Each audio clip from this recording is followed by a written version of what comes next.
I'm always getting into drama over my security hot takes on Twitter. For example, clear text passwords stored in a database is not a security vulnerability. Is he losing his mind? What is he talking about? Well, let me read to you a quote from a great book.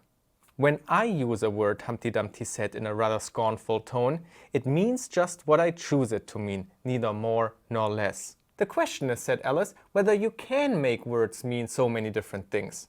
The question is, said Humpty Dumpty, which is to be master, that's all.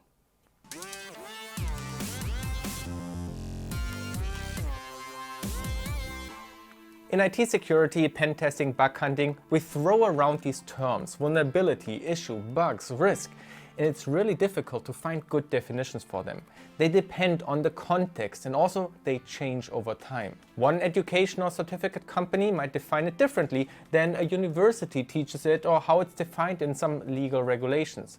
And the IT world is always rapidly changing. This is what makes it difficult. And that's why I personally don't really care much about the correct definition of words, because in the end, just hack the system. Write proof of concept exploit scripts, don't write English letters. But the problem is we need words to communicate. And so I will give my best trying to define them. And for that, let's start at the beginning. We go step by step. We start in a theoretical blank world. Void. Nothing exists, a blank page, and we are now going to reinvent web security from the ground up. In this empty world, we are now placing two entities, a user and a website. Let's call it Twitter. On this website, the user can share tweets, which means the website has to store these tweets somewhere in a database. Now, let's think about it. What kind of security issues could there be? Well, it's a bit philosophical, but there cannot be one. Without a third entity, an attacker who has some evil, malicious goals, we cannot define what it means to be insecure or secure. So let's add an attacker. And now, what kind of security issues could there be? To answer that, we really need to understand what the attacker even wants. This is a threat model. Without an imminent threat, we don't know what to defend against. Would it be a security issue if the database of Twitter is directly exposed, like an attacker can just directly connect to it and send SQL queries? Well, if we are talking about read access, downloading the database, essentially a table of tweets and tweet authors, then I would say there is no security issue, because all the data in the database is already public. You have the same capability whether you look at the tweets through the site or directly with the database. However, we run into a real problem once we think about write access and data integrity. Because with write access, the attacker could change tweets after they are sent, or simply create tweets in the user's name. And probably we should consider that a security issue, because the intended use of the site is not to be able to do that. So let's finally isolate the database so it's not directly accessible anymore. Also, to really ensure integrity, we need to expand the database to include user credentials. This allows us to implement authentication and authorization through the web application. Users wanting to use the site first have to sign up, providing a shared secret, also known as a password, and then users simply have to keep this password secret, because with that they prove to the site who they are. Now the attacker and the user can only tweet in their own name. So now, what other kind of security issues could we have now? Let's actually introduce the owner of this company as another person. The person obviously owns the servers and the database. Obviously, they have the technical capabilities to access and modify all the data. Does that mean we still have a security issue? The uncomfortable reality is that we probably just have to accept that this is the case.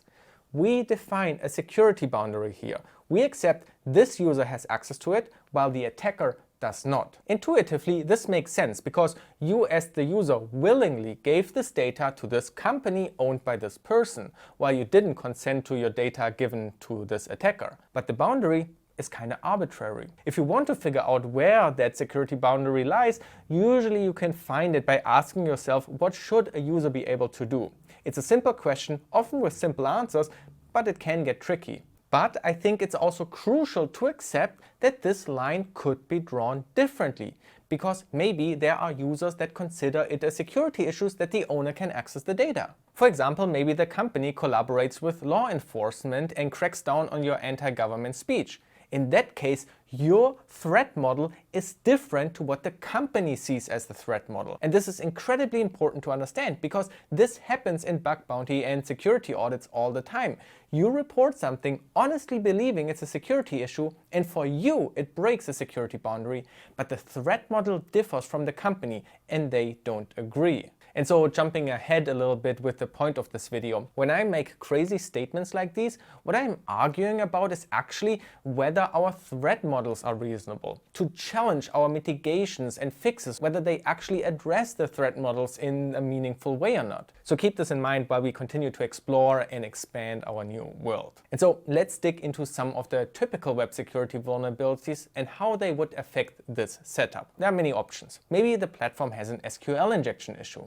An SQL injection basically allows an attacker to inject or craft arbitrary SQL queries sent to the database, essentially being able to fully access the database again, indirectly going through the web app, but basically similar capabilities like direct database access. Because now the attacker can modify the database again, that certainly would be a vulnerability, and we need to ensure that no SQL injection can happen. Another option could be XSS, cross-site scripting.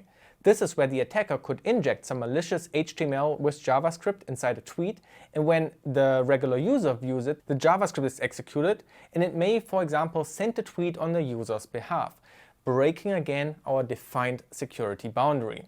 Similar in impact would be a CSRF, a cross-site request forgery, where the attacker could prepare a malicious website which sends the requests to create a tweet, so when the website is visited by a regular user logged into Twitter, the attacker indirectly again has the capability to tweet in the user's name. So we can conclude, XSS, CSRF or SQL injections I consider to be a vulnerability here, because it allows an attacker to break the security boundary by violating the integrity of the site's data. I think we can all agree on that, right? But now comes the real question. Look at our credentials in the database. We have clear text passwords. Is that a security vulnerability? I would say not at all. But why? We know the admin can access the database. Isn't that a problem? Well, even if we hash the passwords are still sent to the server. They could easily modify the server code and just store the incoming passwords into a log file. So we always have to trust the admin and the site to not mess with our passwords. Hashing the passwords does not actually block the admin from accessing it. But what about the attacker? Well, the answer is kind of simple. If there is no SQL injection and the database is not publicly exposed, everything is secure. They cannot access the database and not read the passwords. So why would it matter that the passwords are clear text? But LiveOverflow, what if there's an SQL injection? Glad you ask. With an SQL injection, the attacker indirectly can access the full database and leak the passwords. So isn't this then an issue? Not really, because what does the password do? The password of the user gives the attacker the capability to authenticate as the user and write tweets on the user's name. This is not more capability than the SQL injection already provides. With the SQL injection, they could even modify the user's password to a value they know and then log in. And so for me, the important takeaway here is that the vulnerability in this case is not the clear text password, but it is the SQL injection. This one broke the security boundary. The admin has access to it anyway. They are inside the security boundary. Only the attacker is required to break it, and they do that with the SQL injection. So that is the vulnerability that needs to be fixed. So are clear text passwords useless? Why do we all agree that passwords must be hashed in a database? Why would we, as a cybersecurity industry, advocate for so many years and everybody knows we should do it? I obviously also agree that we should do it. But I think it's important to really build up the argument to why we want to do that. And for that, we have to expand our little isolated universe again with a second website. If the attacker manages to compromise the database through SQL injection, then they know the password of the user. And if now the user also uses the same password on both sides, now the attacker can log into the other side as the user. And here I think we identified a security weakness. I don't want to call it a security vulnerability. And that explains my stupid tweet. I'm making up these terms as I go. No clue what kind of definition somebody else made up. I made up this one. But even if you disagree with the choice of words, much more important is the property that I assign to this class of issues. For me, security vulnerabilities directly give you capability to do something you shouldn't have access to. You are breaking the defined security boundary. And so this always obviously depends on the threat model and where somebody decided to draw that mostly arbitrary security boundary. But that's why typical IDORs with predictable IDs, directly exposed databases or S3 buckets, and simply a backup zip available in the web root, all of them, because they break my defined security boundary, are vulnerabilities for this website. And so let's come back to the password case. Well, in order to get to the point where the clear text passwords can do anything, you need a real vulnerability first. An attacker needs a directly exposed database on SQL injection. Only then the attacker can escalate it further and potentially gain unauthorized access to the user's account on another website. But that also depends on whether the user made the mistake by using the same password. If the user wouldn't do that and use passwords how they should be used, random and unique every time, then we also don't have an issue. And in our blank world, we don't really know what is going on. But if we now venture outside of our little universe and look for a moment into the real world, we know that compromised databases are a huge issue. We have the data and years of experience that reused credentials are a real problem. The 23andMe incident happened not because of a vulnerability within 23andMe, but because the attackers reused known credentials. We have hard evidence that leaked credentials are very useful for attackers. Even when some users are not reusing credentials, by the laws of large numbers, it will happen to lots of other users. And it's like a disease. The SQL injection is the vulnerability and that one site gets hacked, but the leaked credentials can creep into other websites, compromising user accounts over there. And if we can stop that creep, the slow spreading of that would have real positive impact. And so, as a security industry, we can now think about further mitigations. Remember, to fix a leak, we need to ensure there are no SQL injections. But now we talk about a broken security boundary, and now we think about what would make the SQL injection less severe. And in our blank world, we don't know what the right solution is. It could literally be anything. Maybe full disk encryption on the server is the answer. I mean, now we can claim the database is encrypted. Or maybe we ask the Pope to bless the server. These are obviously dumb examples, but I want to mention them because maybe there is no good mitigation. Sometimes we notice a weakness, but we just have no good mitigations for them. Then we just have to live with the risk and mitigate it maybe through laws, making it criminal, trying to deter people from doing something. Like you cannot stop people from killing each other, but you can make laws to hopefully deter people from doing it. And this is the problem with weaknesses. Not everything can be fixed with a technical solution. But in the case of clear text credentials in the database, we have an amazing mitigation, and that is password hashing. So yeah, clear text passwords in a database is a serious security weakness, but not a vulnerability for me. And that's why I would classify it like that. But now we get to the next problem, and we kind of talked about it already, because unfortunately the spectrum of weaknesses is very large. Let's do an example for a weakness that really doesn't matter too much. For example, we have talked about XSS vulnerabilities earlier. Something typical in XSS attacks is to steal the cookie. The attacker could steal the user's cookie and take over the user session, and in the end issue tweets again as the user. And so some people came up with the mitigation called HTTP only, which makes the cookie not accessible from JavaScript anymore. It is intended as a security mitigation, but it's not really that useful because it's supposed to mitigate XSS.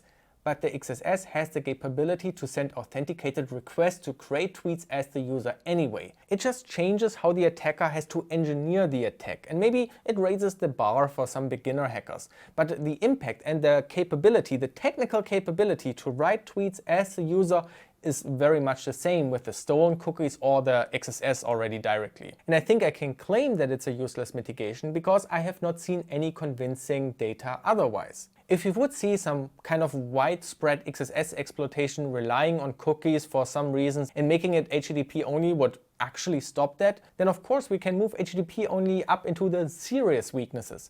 But I think over the years we have seen the opposite. It's a rather useless mitigation, and that's why it's not important.